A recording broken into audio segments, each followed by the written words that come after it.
I was just thinking about that, Susan. In the beginning, it seems like they were much shorter constellations because it seems to me, correct me if I'm wrong, Bert didn't progress a lot in the inner movements of the family system. He only allowed one or two and said, let's stop here, right? Right.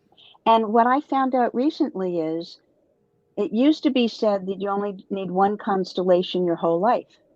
And I never understood that until I heard one of the Bert's original students say, well, when he first started out, all he did was line up your family in order, like what we did in the first Right. module, put everybody in order, and that's your constellation. So Right. if that's all you do for somebody, it's a constellation, And And perhaps then we could, later on, he became aware of energy right. and the energy movements. And then it moved from family constellations to movements of the soul to movements of the spirit mind. Got it. Which is different layers of consciousness that simultaneously influence and act upon us, right? Yes. So back to the order part, if we could just indulge for a couple of minutes on this concept for people that are not aware of it, could we go into a little bit about this concept of order in constellation and why it's Sure. so important? Sure. It's based on the principles that those who come first need to be honored. And so in a relationship, a couple's relationship, they come together at the same time. Okay. So they are equal in timing. Okay.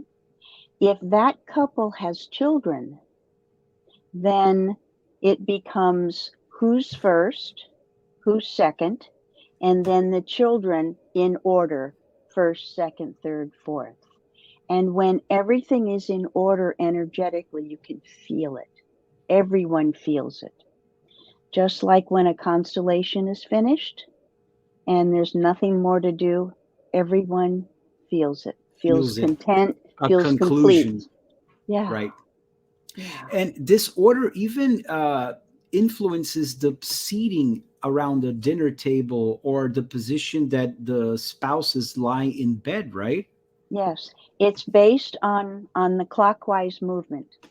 The first person usually is the male in a heterosexual relationship because that's the provider and the protector of the family.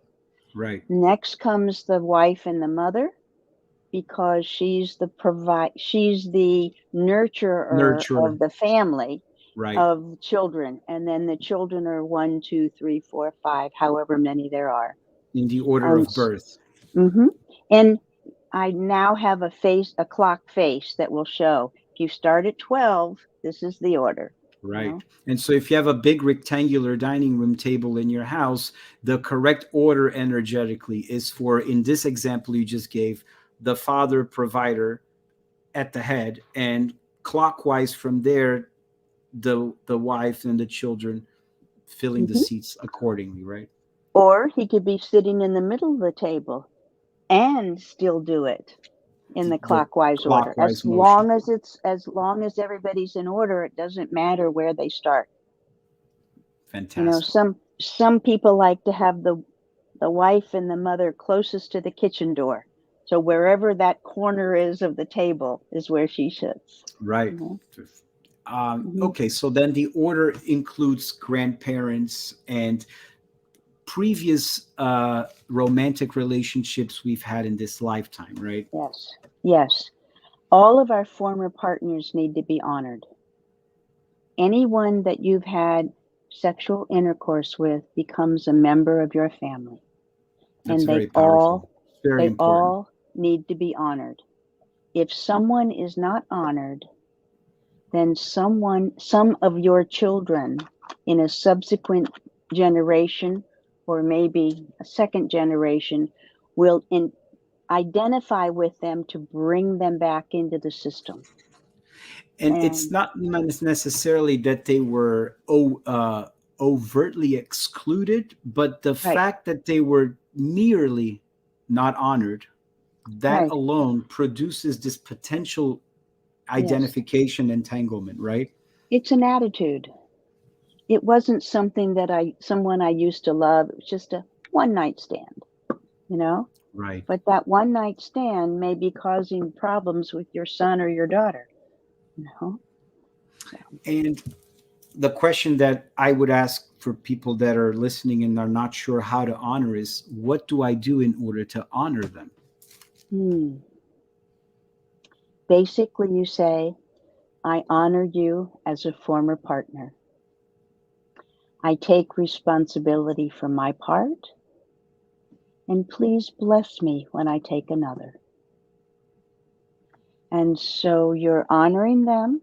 You're taking your responsibility for the part that you played in the relationship not working out, and then asking for blessing to move on to your next partner. And you And use your imagination to visualize this scene play out with the partner yeah. in front of you, right? hmm Or you can do it with Playmobil figures, or you can do it with real people in workshops, which I've done. I've done both. hmm Thousands of times, I'm sure, which is part of your legacy, which I think is important to highlight. You have not only hosted so many workshops that have helped so many families, but you also have trained and are training thousands of people all over the world to become facilitators themselves, so that this ripple effect can multiply and bring the much needed conscious healing that families need. What I love about Constellations is that you're not only addressing something on an individual level, but there's a ripple effect that happens automatically with your whole family system, which is really powerful. Absolutely. Many generations back and many generations forward. As the It's Native fantastic. Americans say, 7 generations back and 7 generations forward.